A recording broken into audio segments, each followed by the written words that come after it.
August 2020, 32-year-old Lorraine Cox had a night out with friends at a pub in Exeter, Devon, UK. It was a long-time reunion after COVID-19 lockdown rules kept them apart for months. Lorraine, originally from Exeter, had just returned home after staying with her fiancé Elise in Scotland during the quarantine period. Lorraine and friends had spent several hours drinking and partying at the pub late into the early morning of 1st September. Witnesses say they were in high spirits, enjoying themselves following the long time away. At some point just before closing near 1:30 a.m., Lorraine inadvertently became separated from her friends amidst the crowd of people exiting. Even when one of them had volunteered to phone her a taxi, Lorraine had walked home the 2 miles to her dad's house in the Beacon Heath area where she lived. This walking home, drunk by herself, made her an unsuspecting target. Unaware to Lorraine, a predator lurked in the area of the pub and was on the lookout for a target.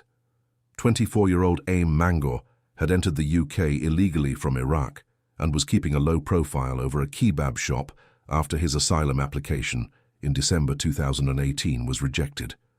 Mangor saw a drunk Lorraine on her own and started stalking her in the distance for more than a mile. CCTV shows Lorraine walking slowly down Exeter High Street and a number of other streets early in the morning on September 1st. Not knowing her drunk state, she doesn't seem to notice Mangor following behind her for quite some time. He just watches her, biding his time before acting. When Lorraine just realizes that a man is behind her, she glances back at him and then proceeds across the road, perhaps in a bid to escape. But Mangor is not deterred and still chases her. A while later, CCTV footage has the two in conversation, with Mangor having his arm around the shoulder of Lorraine. Instead of going to the home of her father as planned, Lorraine can be seen walking with Mangor back along the high street in the direction they had approached from. The extent of her willing compliance is unknown, given her drunken state. The last anyone had seen Lorraine alive was her and Mangor cutting off the high street onto one of the side roads that led to his house behind a kebab shop about 2 a.m. When Lorraine does not return home, and she is not getting any messages for the subsequent days or so, her friends and family members report Devon and Cornwall police about her missing status.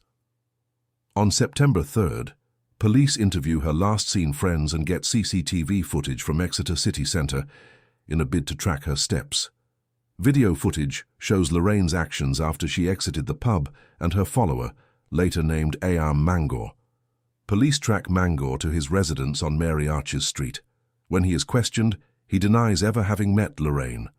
When shown the CCTV video by police, Mangor is accused of kidnapping on suspicion.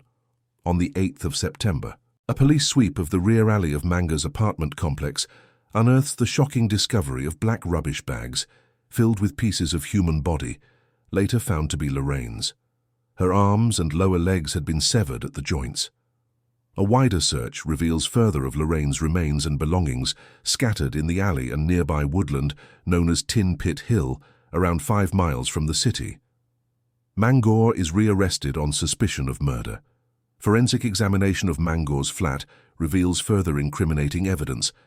Lorraine's blood on the bedroom carpet and belongings scattered around, including her bank card, driver's license, clothing, and handbag. Her severed thumb was found in a storm drain outside.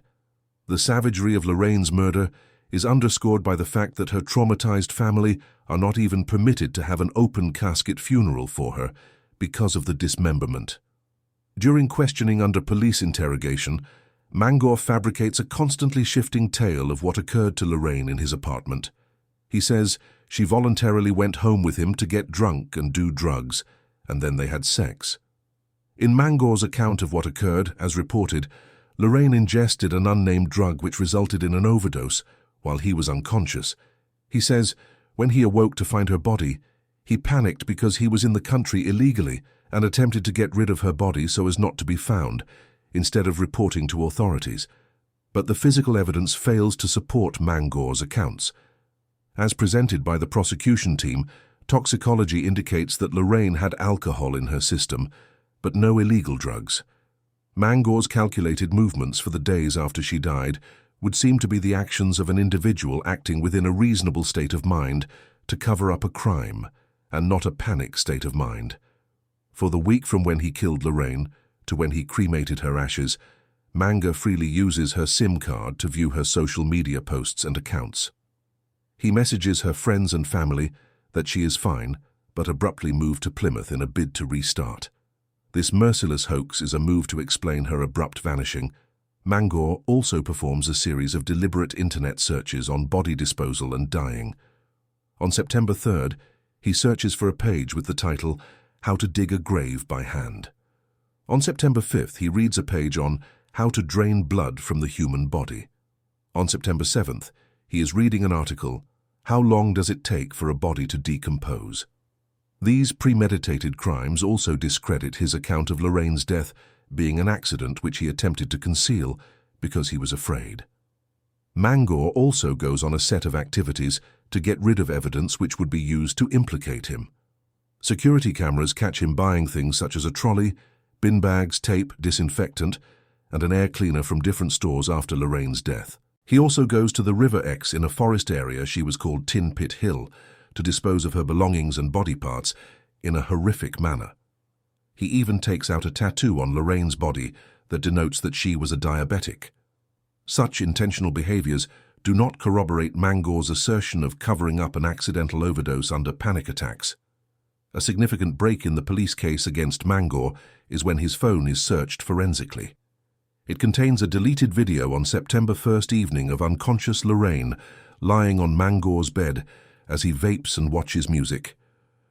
For Mangor to sleep peacefully beside Lorraine's body in case she died accidentally, because he maintains, is very improbable to the police. The precise cause and time of the death of Lorraine cannot be established from how her remains are decomposed and mutilated. But the prosecution maintains that Mangor very probably murdered her by suffocation or strangulation, with possibly the clothes fabric of the t-shirt being lodged deep in her mouth. Regardless of the specific manner, they maintain that her death was not accidental, but was that of cold, calculated murder. At a 5-week trial in Crown Court, the case is put to Mangor carefully by the prosecution. They allege that he attended Exeter City Centre on the night of the incident with the clear intent of picking up a vulnerable woman to have sex with and murder. When he saw and overpowered Lorraine alone on the street, she became his target as he trailed her for more than a mile until he waited for the perfect time to attack. Whereas Manga's defense will seek to argue Lorraine's murder was an accident and his actions a result of not wanting to be in trouble with immigration, the jury dismisses this possibility. After deliberating for 5 hours on April 1, 2021, they were unanimous and found Mangor guilty of murder. He gets a life sentence with a minimum of 20 years before parole is considered. At last, it is digital forensics that seals Mangor's destiny. The all-pervasive web of CCTV cameras everywhere on Exeter, the damning videos, and internet browsing on his own phone, and his misuse of Lorraine's devices and accounts to text her loved ones under false pretenses, impersonating her, all point to an irrefutable image of his guilt. Technology as the silent witness testifying in Lorraine's favor. No punishment will ever erase the heartbreak and pain Mangor has inflicted on Lorraine's loved ones. Their sorrow is further compounded by the cruel way she was murdered and by the callous way Mangor got them to think she was alive after her death. Lorraine's dad talks about the trial procedure and listening to the atrocious details of what was done to his daughter as mentally and emotionally draining. In a statement after the verdict, Lorraine's family remember her. She was the most dedicated friend and person you could ever want to meet.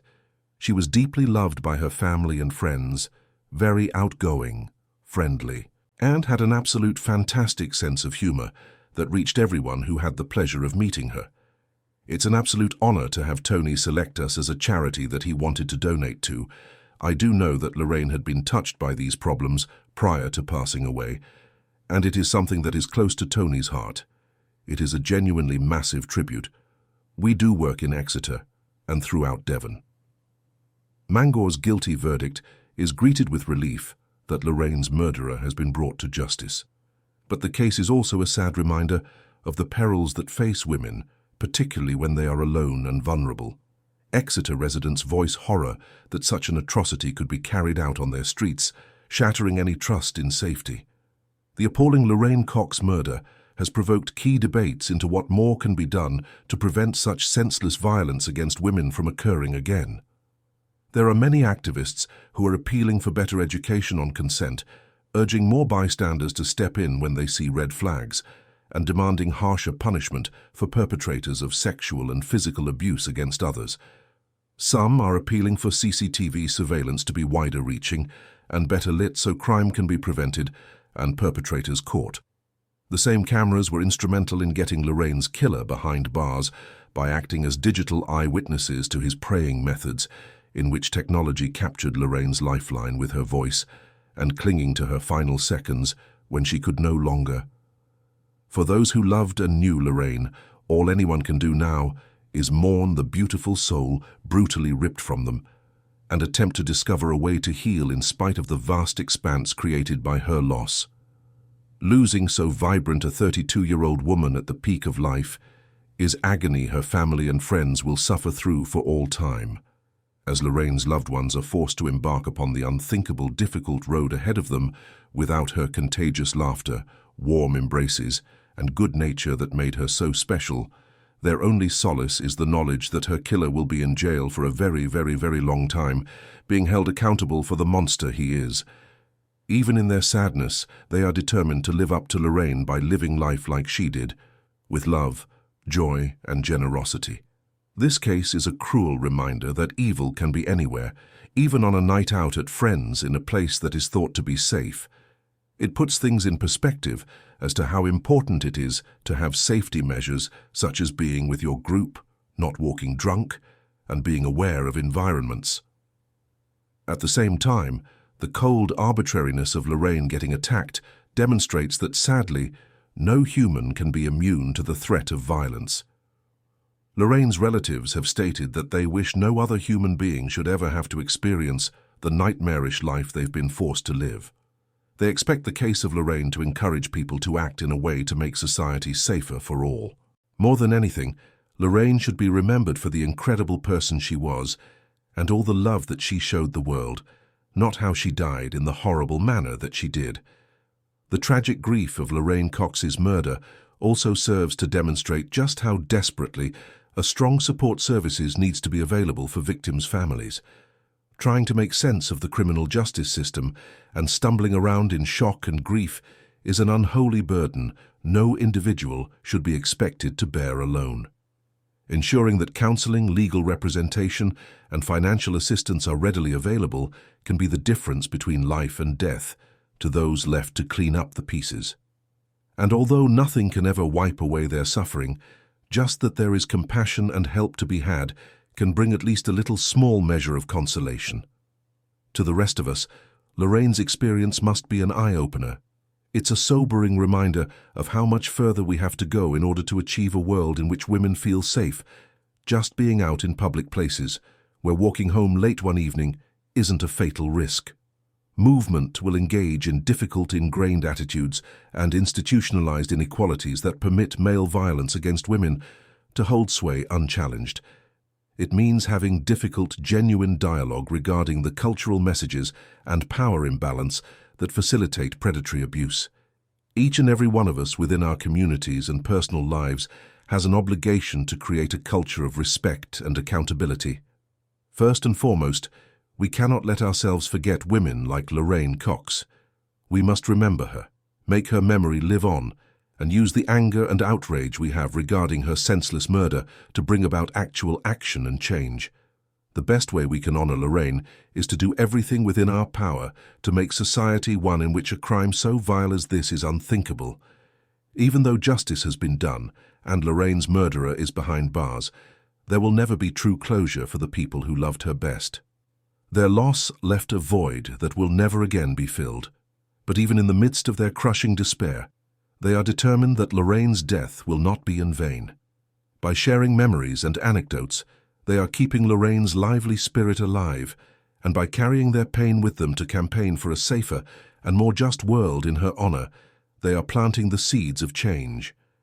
If we as a nation can rise up to care for those seeds, they can grow into an even better tomorrow for all.